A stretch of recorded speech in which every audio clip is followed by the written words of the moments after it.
శివాజీ పుట్టింది 1630 ఫిబ్రవరి 19. ఆయన పుట్టిన ప్రదేశం శివనేరి కోట్, బలన్, అందం కలిసిన ప్రదేశం అది.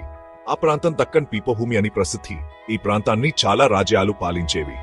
శివాజీ తండ్రి షాహాజీ భోంస్ల ధైర్యవంతుడైన యోధుడు. తల్లి జీజాబాయి చాలా తెలివైనది, భక్తిపరురాలు. ఆవిడ్ శివాజీలో హిందూ మతం, సంస్కృతి మీద ప్రేమను నింపింది. చిన్నప్పటి నుంచే శివాజీ ధైర్యసాహసాల కళ్ళు వినేవాడు.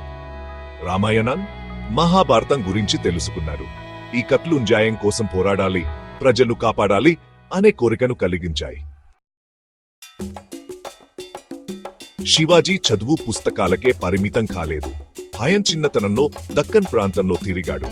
ఖడ్గయుద్ధం, విలువిద్యే, గుర్రపు స్వారీ నేర్చుకున్నాడు. గెరిల్లా యుద్ధంలో నైపుణ్యం సంపాదించాడు.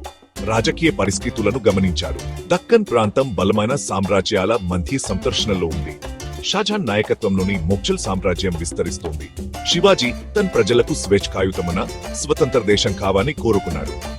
ధైర్యవంతులైన హిందూ రాజుల కథల ప్రభావం ఆయనపై ఉంది.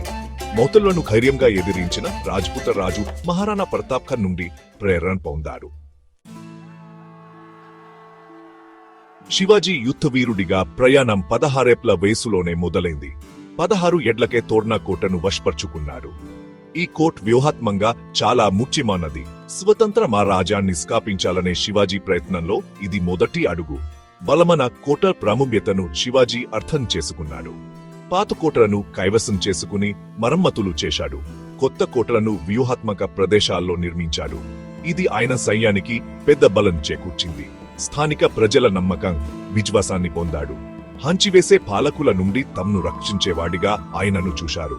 శివాజీ తొలి విజయాలు ఆయనను ధైర్యవంతుడిగా, దిక్కోత్సంకల్పుడుగా నిలబెట్టాయి.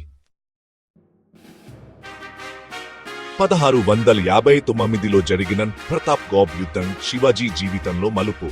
బీజాపూర్ సుల్తాన్ సేనాని అఫ్జల్ ఖాన్ శివాజీని పట్టుకోవడానికి వచ్చాడు. ఖాన్ మరాఠా నాయకుడిని తక్కువ అంచనా వేశాడు. మంచి వ్యూహకర్త అయిన శివాజీ అఫ్జల్ ఖాన్ ఎత్తులను ముందే ఎక్కించాడు. యుద్ధ భూమిని జాగ్రత్తగా ఎంచుకున్నాడు. ఖాన్ను ఉచ్చులోకి లాగాడు. భూభాగాన్ని తనకు అనుకూలంగా ఉపయోగించుకున్నాడు. ధైర్యంగా ముందుకెళ్లి అఫ్జల్ ఖాన్ను పోరాటంలో చంపాడు. బీజాపూర్ సైన్యం తల్లడిల్లాపోయింది. శివాజీ విజయం దక్కన్ ప్రాంతం అంతర సంచలనం సృష్టించింది. శివాజీని బలమైన శక్తిగా నిలబెట్టింది. దో భాగం మొత్తల్ సవాలు సామ్రాజ్యాల చీకొండడు. శివాజీ పెరుగుతున్న బలం మొత్తల చక్రవర్తి ఔరంగజేబు దృష్టిని ఆకర్షించింది. ఔరంగజేబు శివాజీని ప్రమాదంగా భావించాడు.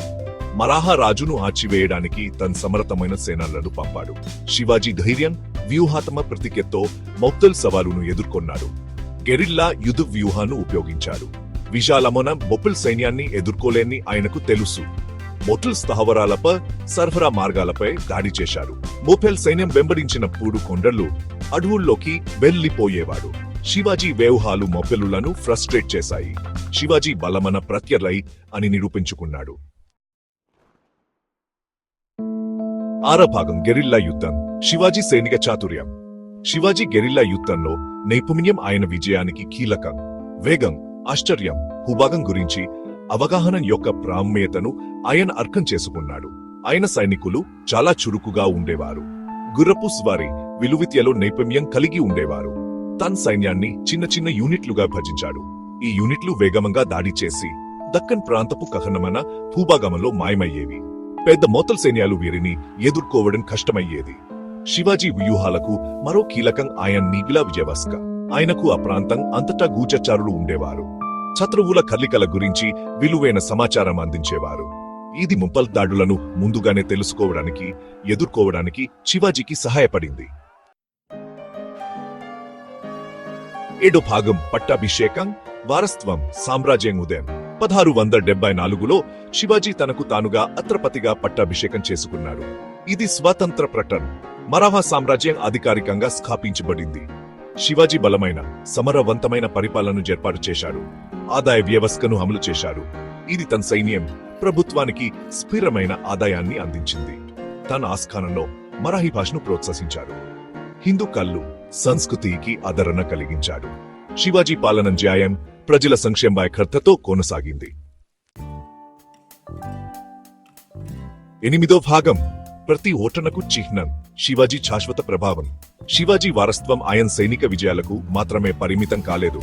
మోచెల్ పాలనకు వ్యతిరేకంగా హిందూ ప్రత్యుటనకు చిహ్నంగా ఆయన గుర్తుంచుకుంటారు. తమ స్వేచ్ఛ కోసం పోరాడటానికి తరతరాల భారతీయులకు ఆయన ప్రేరణ. ఆయన ఖత్ ధైర్యం, సంకల్పం, న్యాయం కోసం పోరాటం గురించి చెబుతుంది. మొఘల్ సామ్రాజ్య బలాన్ని ఆయన సవాలు చేశారు. స్వతంత్ర మరాఠా రాజ్యాన్ని సృష్టించారు. మంచి పరిపాలన, సామాజిక సంక్షేమంపై శివాజీ దృష్టి శాశ్వత ప్రభావాన్ని చూపింది. ఆయన ఆలోచనలు నేటికి నాయకులకు, సంస్కర్తలకు ప్రేరణిస్తున్నాయి. 9వ భాగం ముగింపు. యోధా రాజు వారసత్వం. శివాజీ మహారాజ్ భారత చరిత్రలో అత్యంత గుర్రనీయులైన వ్యక్తులలో ఒకరిగా నిలిచిపోయారు. ఆయన ప్రతిభావంతుడైన సైనిక వ్యూహకర్త, జిజ్ఞానవంతుడైన పాలకుడు. ప్రతి ఒటనకు చిహ్నం. ఆయన ఖత్ ప్రపంచవ్యాప్తంగా ప్రజలకు ప్రేరణిస్తోంది. శివాజీ జీవితం ధైర్యం, దృఢ సంకల్పం, న్యాయం యొక్క ప్రాముఖ్యతను మనకు బోధిస్తుంది. ఈ విలువలు నేడు కూడా ఆయన కాలంలో ఉన్నంత ప్రాసంగికమైనవి.